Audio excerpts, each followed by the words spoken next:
Yes, the Dark Ages. Named, of course, because of all the knights.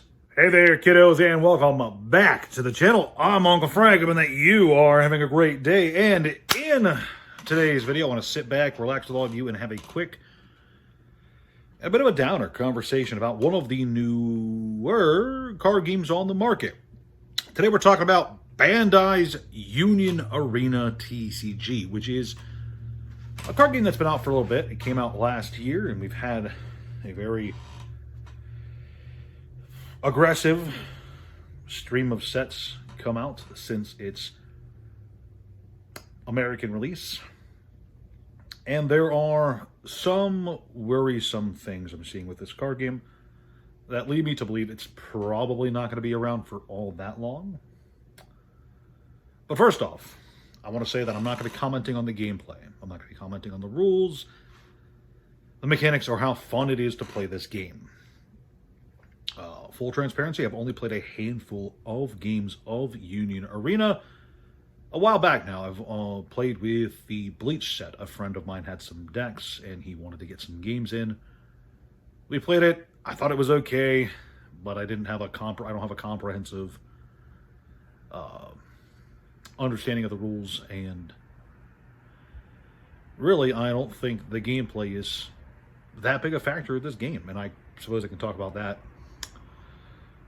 For those of you who don't know, Union Arena is one of those massive IP crossover Super Smash Bros.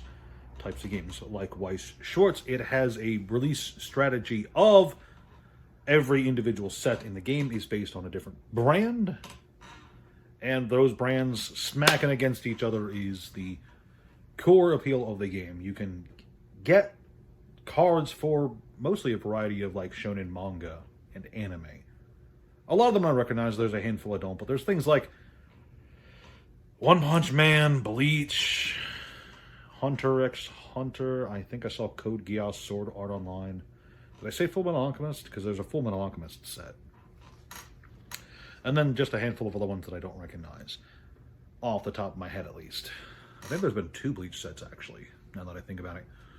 But that's not the point. The point is, this is a game that really does focus on kind of spreading around and grabbing as many different IPs and brands as possible and selling it directly to the consumer. And that's interesting because Bandai as a company tends to have a focus of making individual card games for the individual IPs that fall under their umbrella. Dragon Ball, Digimon, One Piece, Gundam, they all get their own dedicated card games. Meanwhile, Union Arena is kind of a catch-all card game. And in addition to being a catch-all card game, it's very clear to me, at the very least, that this is a game aimed more towards collectors than players. And the reason I say that, regardless of how I feel towards the rules, the mechanics in general, is the pull rates of the various sets and the treatments that these various high-end cards receive, as well as the specific IPs that they tend to choose. As I mentioned, a lot of these brands are very recognizable to a certain young adult male audience who are going to be familiar with anime like Hunter x Hunter, Fullmetal Alchemist. Furthermore, these sets have some dog water pull rates, where you're going to be going through several boxes to get the good hits, the quote-unquote good hits.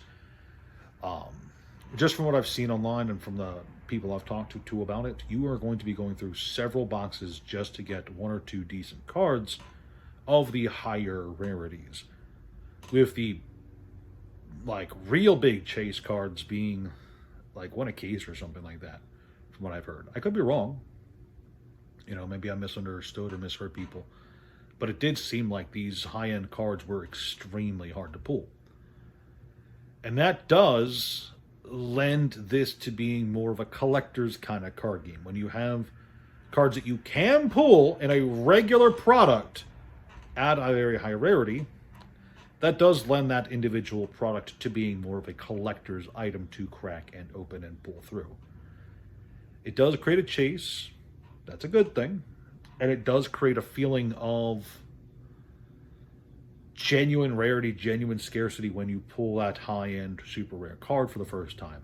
Those are good things, and that does lend this towards that collector's mindset, especially if you have a collector of, again, Full Metal Alchemist or Bleach or something, someone who's a huge fan of that particular IP. When a set comes out for that IP, those collectors, those super fans who would otherwise have zero interest in this card game, are going to buy those boxes just to try and pull cards of their favorite characters, places, etc.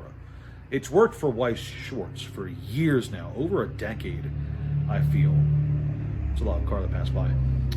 Weiss Schwarz has been doing this for over a decade, and they have had some exceptionally successful sets with some crazy pull rates much the same.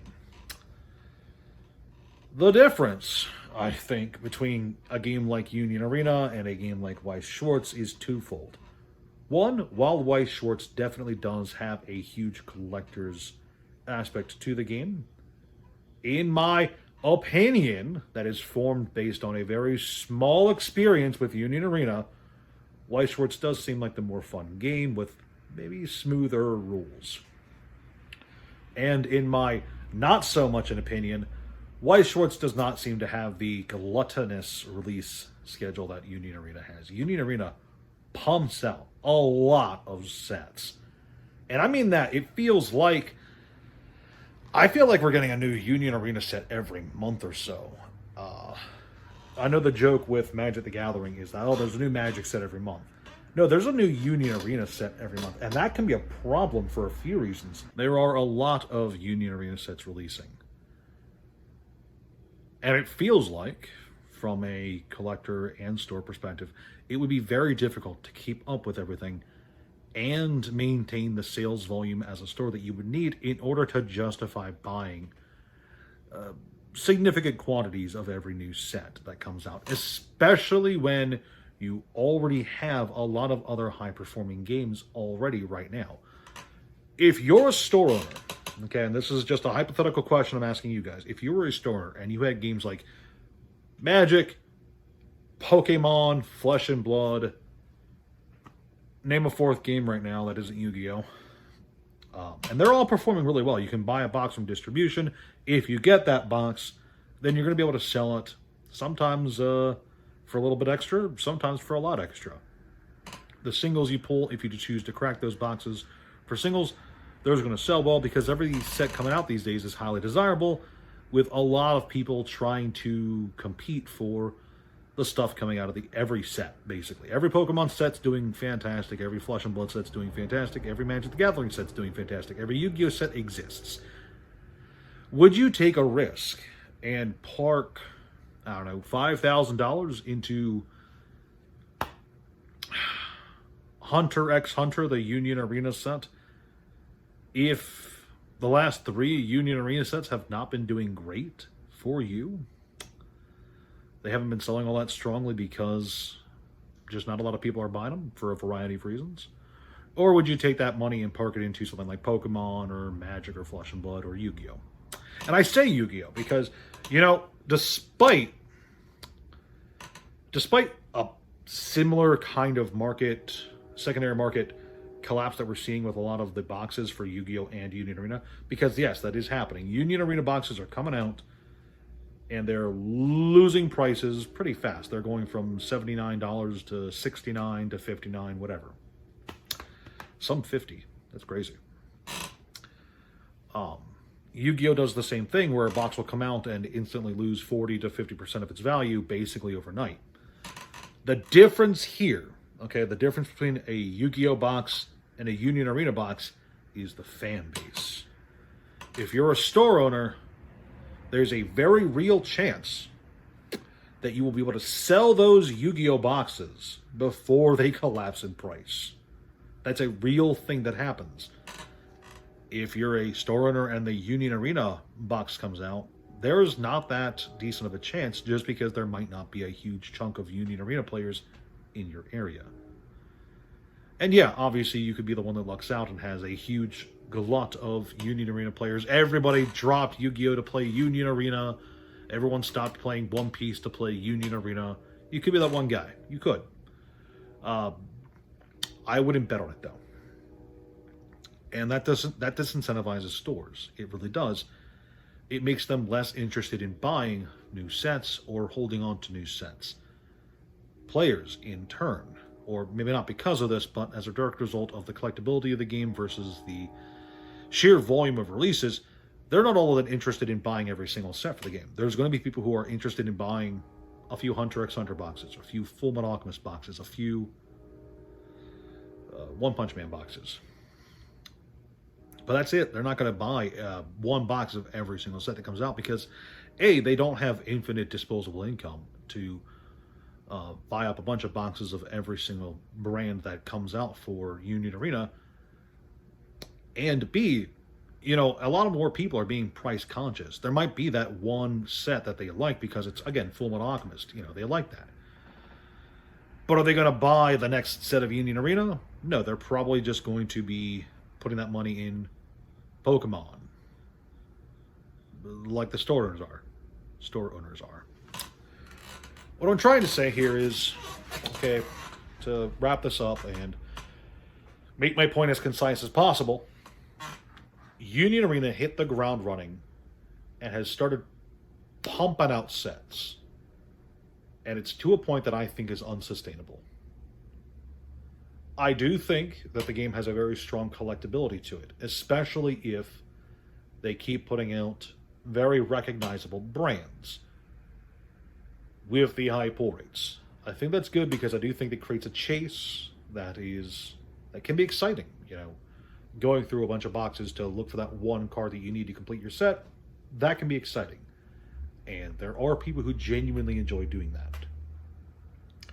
But I think that both from a player perspective and a store perspective, the sheer volume of releases that this game is experiencing is daunting, very risky, and disincentivizes people from buying boxes because there's a decent chance that as a direct result of all this glut on the market, all these unsold boxes that are collapsing in price basically overnight, that the game might not even be here a year from now. Now, do I think that Union Arena can turn things around? Yes. The easiest thing they could do to turn this game around and maybe give it an extra few years of life is just slow down with the release schedule.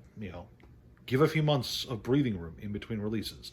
This would help stores out because there's less of a risk of absolutely wiping out on multiple sets multiple months in a row.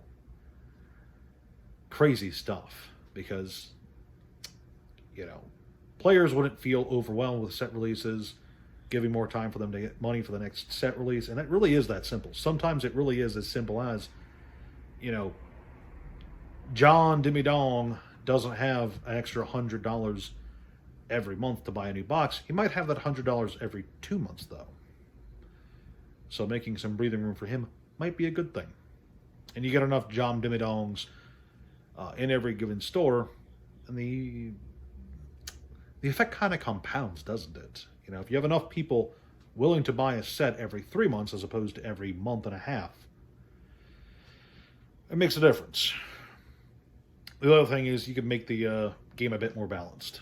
Again, I only played it for a bit, so, maybe I didn't have the best experience, but it did not feel like a very balanced or crazy game. But I shouldn't really talk about the mechanics. It's not what this video is about. This video is more about the collectability and desirability of a game that is only a year or so old and has absolutely blasted the market with releases.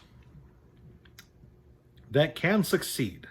That is not a strategy I think that is completely wrong if done carefully, but it doesn't really look like Union Arena is being careful with its releases.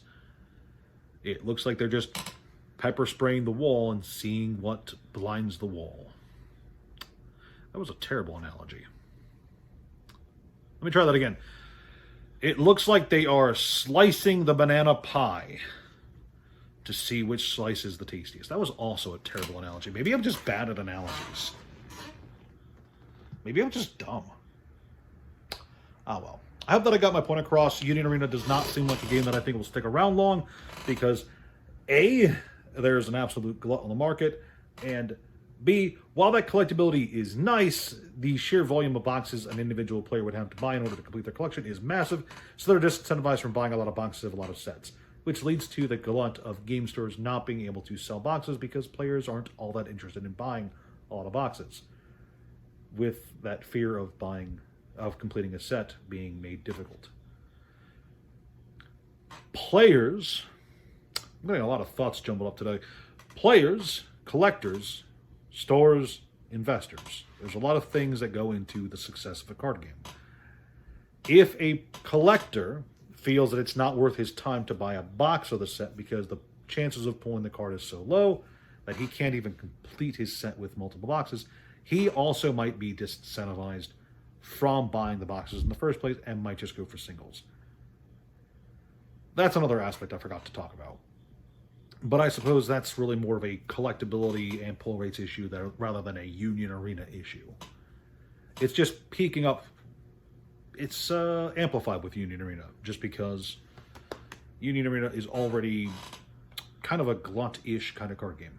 Anyway, I'm rambling at this point. I realized that just now. So thank you so much for watching. Please like, share, subscribe, leave a comment down below. Do you think your uncle's crazy? Do you think Union Arena is going to stick around for the long haul? Is there a particular set you're interested in? I would love to know. Let me know. I will talk to you guys later. Thank you so much for watching. Ciao.